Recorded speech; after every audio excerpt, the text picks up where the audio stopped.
Good morning, all of you. Today we will start the next topic of our Indian economy, your Indian economic development book, that is economic reform since 1991 or new economic policy. Now we already completed the whole part of Indian economy from 1950 to 1990, which includes Indian economy on the eve of independence, 5-year plans, goals and objectives, then conditions of agriculture, industries, India's foreign trade up to 1990.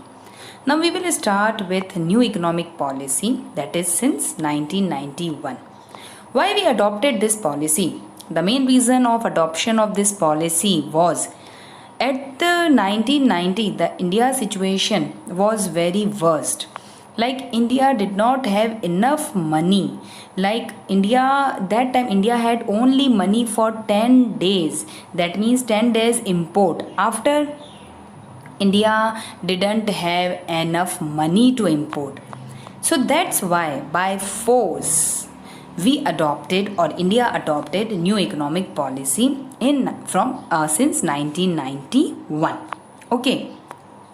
So the basic reason for the adoption of this, because at that time India didn't have enough money to import. So in that time India opened his doors for foreign investment. So MNCs now came to India and then they invested in India. So this is all about new economic policy. Now we will start with economic reforms. So economic reforms refer to a set of economic policies directed to accelerate the pace of growth and development. So you have to learn the definition of economic growth. In 1991, the government of India initiated a series of economic reforms that is known as New Economic Policy (NEP). In this, there are 3 reforms. First, liberalization, privatization, and globalization. Okay. Now the next is we will start with, today we will complete our topic of liberalization. Now what do you mean by liberalization? Liberalization of the economy means freedom of producing units from direct or physical control imposed by the government. That means जो government का control है उसको liberal करना, free करना, freedom देना, licensing को कम करना. So that is freedom देना. Here is why controls are imposed after all. क्यों कंट्रोल किया जाता है? To checking the growth of private monopoly, ताकि प्राइवेटर्स अपनी मोनोपोलीज ना चला सके, because privateers they work for their profits. So उसको कम करने के लिए. और second, large industrial houses on financial resources of the country, minimising the hold of, ताकि कुछ ही लोगों जो लार्ज इंडस्ट्रियल हाउसेज है खाली उनके हाथ में ही पैसा ना हो, सबके हाथ में पैसा हो. इसीलिए कंट्रोल्स आर कंपल्सरी. बट धीरे धीरे थोड़ा लिबरल किया गया, जितने भी कंट्रोल थे उनको थोड़ा फ्रीडम दिया गया. Prior to 1991, government has imposed several types of controls. कैसे controls थे?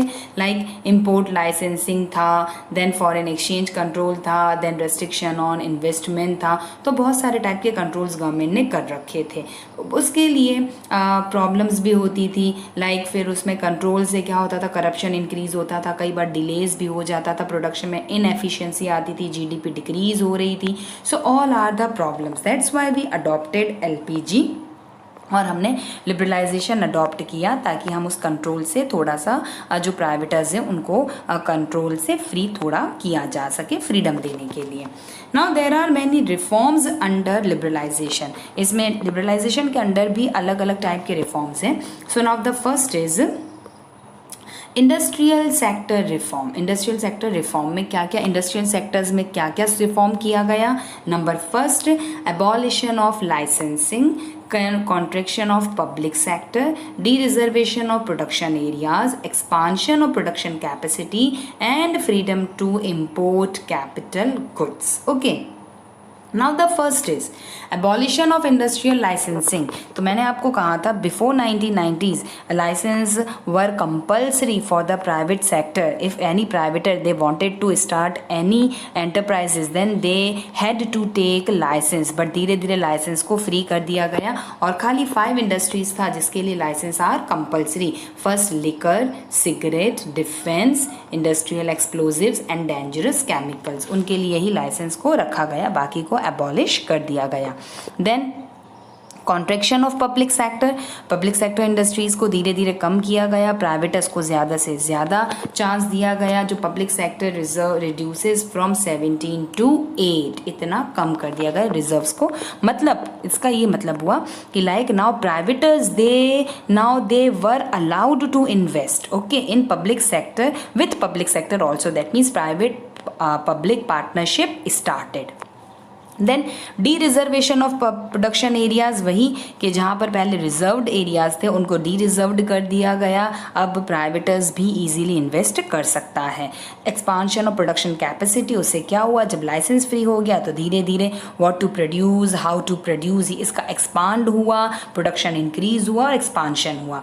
And freedom to import capital goods, जो पहले कैपिटल गुड्स जिनका हम इम्पोर्ट करते थे उनका जो क्या था, उन पर इतना फ्रीडम नहीं मिलता था। तो धीरे धीरे क्या किया गया, जो टेक्नोलॉजी अगर आपको टेक्नोलॉजी इंपोर्ट करनी है या कुछ, तो इस तरह परमिशंस के लिए कंपल्शन नहीं रखा गया। Now you are free to import these goods. So these are known as industrial sector reforms. Now the next is financial sector reform. अब फाइनेंशियल सेक्टर में क्या हुआ, financial sector includes banking and non banking and stock exchange market and foreign exchange market, ये 3 आते हैं। Number 1, in India financial sector is regulated and controlled by RBI, definitely Reserve Bank of India ये control करता था।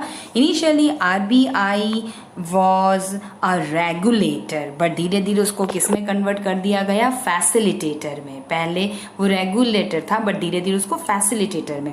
Regulator means RBI ही सारे rules बनाता था, regulations बनाता था, उनको अप्लाई करता था, बट धीरे धीरे उसको क्या कर दिया गया, फैसिलिटेटर कर दिया। तो फैसिलिटेटर में क्या हो गया, RBI now would only facilitates the free play of the market forces, वो खाली फैसिलिटी देता था, मतलब बहुत ज़्यादा रेगुलेशंस और उसने लगाना खत्म कर दिया गया। ठीक है, फिर उसके अलावा फ्री प्ले ऑफ मार्केट से क्या स्टार्ट हुआ, प्राइवेट बैंक स्टार्ट हुई इंडिया में, इंटरनेशनल बैंक्स स्टार्ट हुए इंडिया में, फॉरेन इंस्टीट्यूशनल इन्वेस्टर्स इंडिया में आए, फाइनेंशियल मार्केट डेवलप हुआ। तो ये सारा हुआ, these are included in financial sector reforms. तो इस तरह से फाइनेंशियल सेक्टर्स में ये सारे रिफॉर्म्स हुए। Then demonetization, we will separately discuss this topic, so I am not including this topic in financial sector में, हम इसको we will separately discuss this topic, okay. Now the next is fiscal reforms. Fiscal reforms में क्या क्या हुआ, fiscal reforms, okay. Fiscal reforms like physical reforms relates the revenue and expenditure, 2 चीज़ें होती हैं, रेवेन्यू एंड एक्सपेंडिचर, जिसको बोला जाता है physical policy of the government.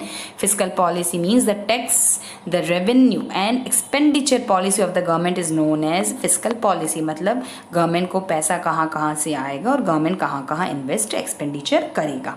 उसमें tax reforms is the main thing, okay. उसमें हम क्या लेते हैं, tax reforms. Now the tax reforms, there are 2 types of taxes. Number 1, direct taxes and indirect taxes. Direct taxes are those taxes the burden of which cannot be shifted on to others, जिसको हम किसी और पर shift नहीं कर सकते, like income tax. Income tax अगर आपकी इनकम पर लगा है then you have to pay, okay. So this is direct tax. And then indirect tax, those taxes the burden of which can be shifted on to others, जिसको हम दूसरों पर shift कर सकते हैं। If you are purchasing any good, ठीक है, जिसमें GST लगा हुआ है, then you have to pay GST। If you are not purchasing that good then you don't pay. So that means जिसको हम शिफ्ट कर सकते हैं, जिसके बर्डन को, that is known as indirect tax. So taxes are of 2 types, okay. Then the next is prior to liberalisation, tax structure, जो tax structure था वो बहुत ज़्यादा ही क्या था, बहुत हाईली कॉम्प्लेक्स था और इवेजिव था, उसको समझना बहुत प्रॉब्लमेटिक था। बट धीरे धीरे अब टैक्स स्ट्रक्चर को क्या कर दिया गया, सिंप्लीफाइड और मॉडरेटेड कर दिया, ताकि ईजीली हम उसको अंडरस्टैंड समझ सकते हैं। Now the next is external sector reforms. अब एक्सटर्नल सेक्टर में क्या क्या हुआ? External sector again includes foreign exchange reforms and foreign trade policy reforms. Now foreign exchange reforms. So foreign exchange reforms were initiated in 1991 with the devaluation of Indian rupee against foreign currencies. Now just remember the word devaluation. Devaluation means when the value of our current country's currency decreases with respect to other countries' currencies, that is known as devaluation. जब हम अपनी country का currency का value down कर लेते हैं with respect to other country. Why this is so? ताकि export को हम प्रमोट कर सके. अगर हमारा करेंसी कम होगा तो अगर कोई हम एक्सपोर्ट करेंगे तो सामने वाले को कम पैसा देना पड़ेगा. तो एक्सपोर्ट प्रमोट करने के लिए और इम्पोर्ट को सब्स्टिट्यूट करने के लिए, इफ़ वी इम्पोर्ट, अगर हम इम्पोर्ट करेंगे तो हमारी करेंसी का वैल्यू कम है, देन वी हैव टू पे मोर. तो उस केस में इम्पोर्ट. Okay, so devaluation. तो एक्सपोर्ट को प्रमोट करने के लिए और इम्पोर्ट को सब्स्टिट्यूट करने के लिए devaluation is very important. But devaluation it is done by the government. ये गवर्नमेंट ही करती है. Okay, so devaluation implies a fall in the value of rupee. ठीक है, in terms of other countries rupees, implying that a US dollar और British pound can be exchange for more rupees than before. तो उनको ज़्यादा पैसा, मोर rupees, उनको ज़्यादा पैसा मिलेगा. तो इस तरह से एक्सपोर्ट को हम क्या करेंगे? प्रमोट करेंगे. Implying that a US dollar और British pound can buy more goods in the Indian market. अगर $1 का 70 रुपीज़ आज मिल रहा है और अगर हम कल $1 के बदले में 80 रुपीज़ दें तो हम अपनी करेंसी 10 रुपीज़ ज़्यादा दे रहे हैं. So they can buy more product by this 10 rupees. Okay, तो यही होता है डिवैल्यूएशन, जब हम अपनी करेंसी का वैल्यू डाउन कर लेते हैं ताकि हम ज़्यादा से ज़्यादा एक्सपोर्ट को प्रमोट कर सके. सो followed by devaluation in 1991, the exchange value of Indian rupees in the international money market was left to the free play of the market forces. Okay, तो इस तरह से उसको फ्री प्ले किया गया कि जैसा मार्केट होगा उसके अकॉर्डिंग ही हमारा करेंसी का वैल्यू दूसरी कंट्री का करेंसी का वैल्यू के अकॉर्डिंग ही मैनेज एडजस्ट हो जाएगा. Now the next is foreign trade policy. अब होता है foreign trade policy. Underwent a substantial change in the wake of liberalisation. इसमें आता है टैरिफ और कोटा हम इंक्लूड करते हैं. Tariff restrictions have been considerably moderated rather withdrawn from many items of export and import. मैंने बताया था आप लोगों को about tariff and quotas. Tariff का मतलब यही होता है टैक्स लगाना. सो इम्पोर्ट जो टैक्स था, इम्पोर्ट ड्यूटीज़ था, उसको बहुत ही एक्सपोर्ट और इम्पोर्ट ड्यूटीज़ को बहुत कम कर दिया. Instead of policy of protection to the domestic industry, now there is the policy of survival of the fittest. Market competition has replaced the policy of quotas and tariff. Efficiency is the benchmark of growth, not simply expansion. ठीक है, तो इस तरह से tariff और quotas के through में जो फॉरेन ट्रेड पॉलिसी है उसको काफ़ी लिबरल किया गया, काफ़ी इजी बनाया गया ताकि इजीली टैरिफ को कम किया इंपोर्ट और एक्सपोर्ट पर से. और जो कोटास थे, कोटा डिसाइड कर दिया कि किस इंडस्ट्री में कितना इन्वेस्टमेंट होगा फॉरेन का, कितना इंडियन कंपनी इन्वेस्टमेंट करेगी. So this is all about external sector reforms. Then salient feature of trade policy under liberalisation वही हुआ था. इंपोर्ट कोटाज को कम कर दिया, एक्सपोर्ट ड्यूटीज़ को कम कर दिया और उसको इंक्रीज़ किया, एक्सपोर्ट को इंक्रीज़ किया, प्रमोट किया, इंपोर्ट को सब्स्टिट्यूट किया, इस तरह से. Now there is very important word that is laissez faire. Laissez-faire system. Okay, one is liberalization and the other is laissez-faire. Now what do you mean by liberalization? Liberalization we already understood. It implies a situation wherein the government allows greater degree of freedom and flexibility, but government interferes.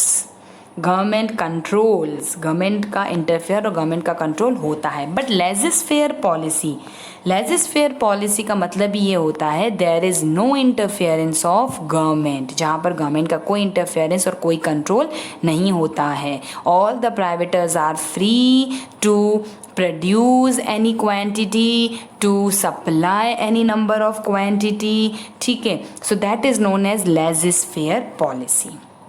Okay, so now we will complete the whole liberalization up to here. Then we will start our next topic, privatization, in our next class. Okay, all of you, have a nice day.